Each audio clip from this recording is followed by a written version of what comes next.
TET సిలబస్లో భాగమైనటువంటి English గ్రామర్కు సంబంధించి ఈరోజు మనం డిస్కోర్స్ గురించి నేర్చుకోబోతున్నాం. అందులో ముఖ్యంగా మనము ఇన్విటేషన్ అనేటువంటి డిస్కోర్స్ గురించి నేర్చుకోబోతున్నాం. సో ఈ ఇన్విటేషన్ అనేటువంటి టాపిక్ మీద మనకు బిట్స్ అడగడానికి అసలు స్కోప్ ఎక్కడుంది, ఎటువంటి బిట్స్ అడుగుతాడు అనే అంశాన్ని ఇప్పుడు మనము చూద్దాము. అయితే ఈ బిట్స్ను ప్రాక్టీస్ చేసే ముందు ఇక్కడ గవర్నమెంట్ టెక్స్ట్ బుక్లో ఉన్నటువంటి ఒక ఇన్విటేషన్ను మనం చూద్దాము. చూసిన తర్వాత ఒక అవగాహన వచ్చిన తర్వాత బిట్స్ ప్రాక్టీస్ చేద్దాం. సో ఇన్విటేషన్ అంటే తెలుగులో ఏమంటామంటే మనం ఆహ్వానం అంటాం. తెలుగులో ఆహ్వానం అని అంటాం కదా.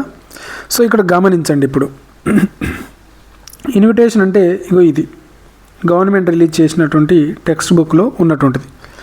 సో దీన్ని మనం గమనిస్తే మొదటిది గమనించండి, మంచిగా డిజైన్స్ వేయబడి ఉన్నాయి. అంటే ఇన్విటేషన్లో డిజైన్స్ అనేటువంటివి ఉంటాయి, అట్రాక్టివ్ డిజైన్స్.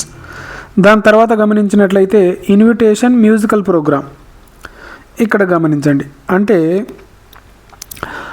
ఆ ఇన్విటేషన్ దేనికి సంబంధించింది అనే టైటిల్ ఉన్నది, తర్వాత డేట్ మరియు టైం ఉన్నది. ఓకే, అంటే ఎప్పుడు ప్రోగ్రామ్ జరుగుతుందనేది మెన్షన్ చేయబడింది.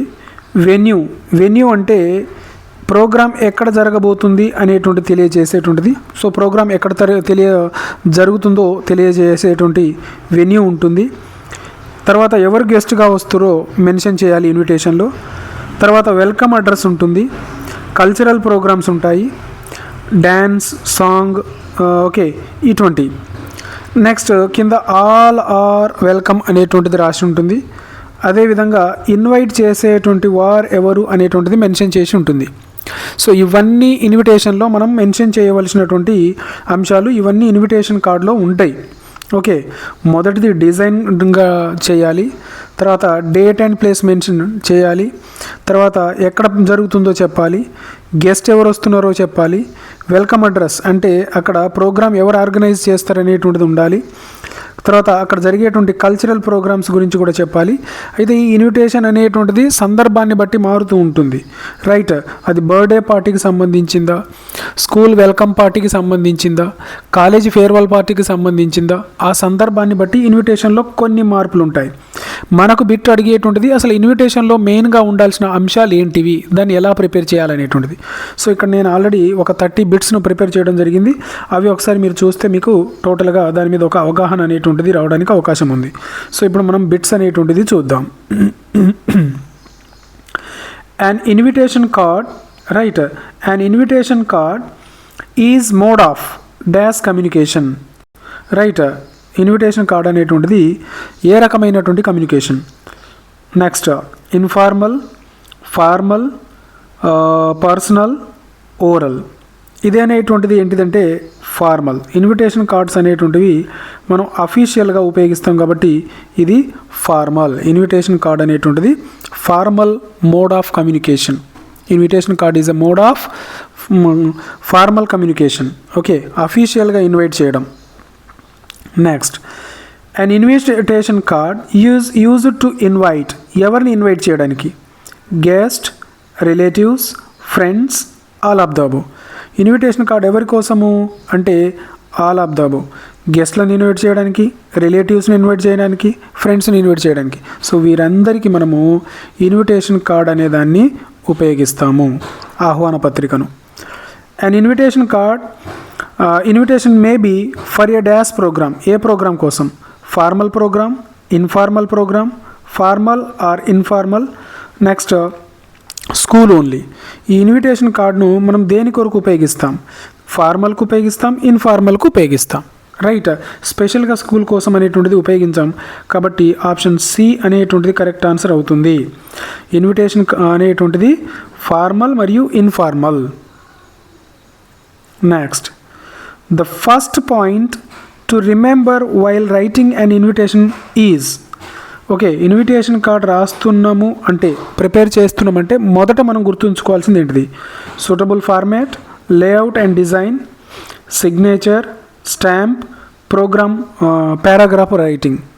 సో ఇందులో మెయిన్గా మనం గుర్తుపెట్టుకోవాల్సింది ఏంటిది, సూటబుల్ ఫార్మేట్ ఉండాలి, పిచ్చి పిచ్చి కాకుండా సూటబుల్ ఫార్మేట్ అనేటువంటిది ఉండాలి, తర్వాత లేఅవుట్ అనేటువంటిది ఉండాలి, రైట్, అది కూడా డిజైన్గా ఉండాలి.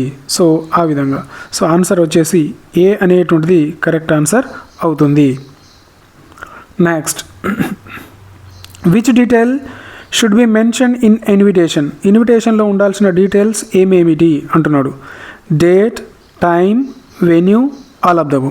సో డేట్ ఉండాలి, టైం ఉండాలి, వెన్యూ ఉండాలి. So all of the above.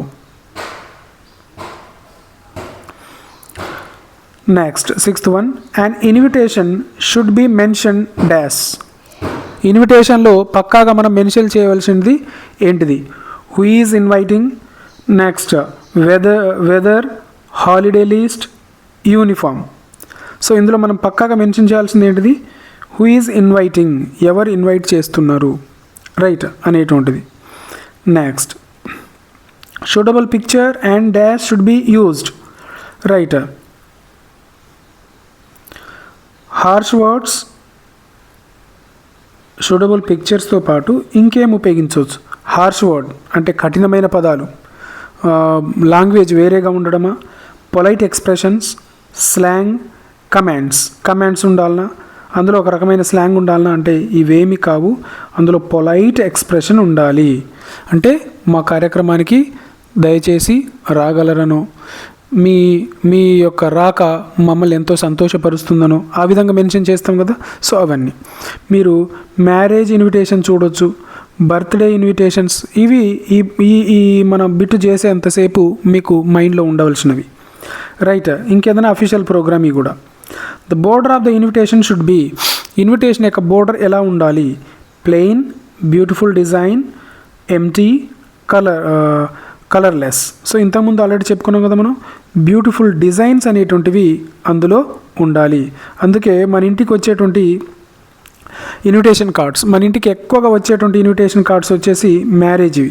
So ఎలా ఉంటాయి అవి, దేవుని బొమ్మలతోటి, లేదంటే వివిధ రకాలైనటువంటి ఫ్లవర్స్ తోటి, పెళ్లి కూతురు పెళ్లి కొడుకు ఫొటోస్ తోటి, మంచి బ్యూటిఫుల్ డిజైన్స్ తోట వస్తాయి కదా. సో బ్యూటిఫుల్ డిజైన్ అనేటువంటిది ఉండాలి. The event name is also called, the event నేమ్ను ఇంకొకటి ఏమనొచ్చు, ఈవెంట్ నేమ్కు ఇంకొక పదం, రైట్. ఇంకొక పదం ఏంటిదనేది చూద్దాము. Occasion, address, signature, subject. So ఏంటిది అది, అకేషన్ ఈవెంట్ నేమే ఇంకో రకంగా ఇలా చెప్పొచ్చు, అకేషన్ అని చెప్పొచ్చు. అయితే అకేషన్ దగ్గర గుర్తుపెట్టుకోండి, OCCASION. అకేషన్ అనేటువంటిది స్పెల్లింగ్ చాలా ఇంపార్టెంట్. ఇందులో డబల్ సి ఉంటుంది, ఎస్ వచ్చేసి సింగిల్ ఉంటుంది, ఇది గుర్తుపెట్టుకోండి. Occasion spelling OCCASION, double C single S. Which is not an event detail. కింద ఇచ్చినటువంటి వాటిలో మన ఇన్విటేషన్లో ఉండకూడదు ఏంటిది, date, time, venue, marks. So ఇన్విటేషన్లో మార్క్స్ మనం మెన్షన్ చేస్తామా, చేయం. సో చేయకూడదు ఏంటిది, మార్క్స్ అనేటువంటిది. Show occasion, event detail and purpose carries. So వాటికి కూడా మార్క్స్ ఉన్నాయి, రైట్. ఆ మార్క్స్ ఏంటిది, దేనికి ఎంత అనేటువంటిది కనుక చూసినట్లయితే ఇక్కడ ఒక్కొక్క మార్క్ ఉంటుంది. ఇన్విటేషన్ను ఎగ్జామ్లో మనకు 5 మార్కులకు అడుగుతున్నాడు. సో అందులో కూడా సపరేషన్ ఉంటుంది ఎగ్జామ్లో, రైట్, దేనికి ఎంత మార్కులు వేయాలనేటువంటి. So showing occasion, event details, purpose carries, వాటికి మనం కేటాయించాల్సిన మార్కులు 1 మార్కు, రైట్. ఒక్కొక్క పార్టుకు ఒక్కొక్క మార్క్ ఉంటుంది. The proper format and layout design. Proper format అంటే ఈ విధంగా, లేఅవుట్ డిజైన్ కూడా 1 మార్కు ఉంటుంది. పిల్లగాడు ఈ విధంగా రాసి ఈ విధంగా డిజైన్ ఇచ్చి లోపల ఇన్విటేషన్ అని రాసిన మనం ఎగ్జామ్లో 1 మార్కు కేటాయించవలసి ఉంటుంది, రైట్. కాబట్టి దానికి ఎన్ని మార్కులు అంటే ఒక మార్క్ గుర్తుపెట్టుకోండి. 1 మార్క్ ఉంటుంది, ప్రతి పార్టుకు 1 మార్క్ ఉంటుంది. Next, brevity of language means. Brevity of language అంటే అర్థం ఏంటిది అంటే long writing, short and clear writing, difficult writing, repeated writing. So brevity అంటే short and clear writing. So invitation కార్డులో ఇచ్చేటువంటి ఇన్ఫర్మేషన్ ఎలా ఉండాలంటే షార్ట్గా ఉండాలి, క్లియర్గా ఉండాలి, రైట్. ఆ విధంగా. Appropriate language means rude language, polite and suitable language, slang language, funny language. Appropriate language means అంటే ఇక్కడ గమనించండి, polite and suitable language. Right, option B is the correct.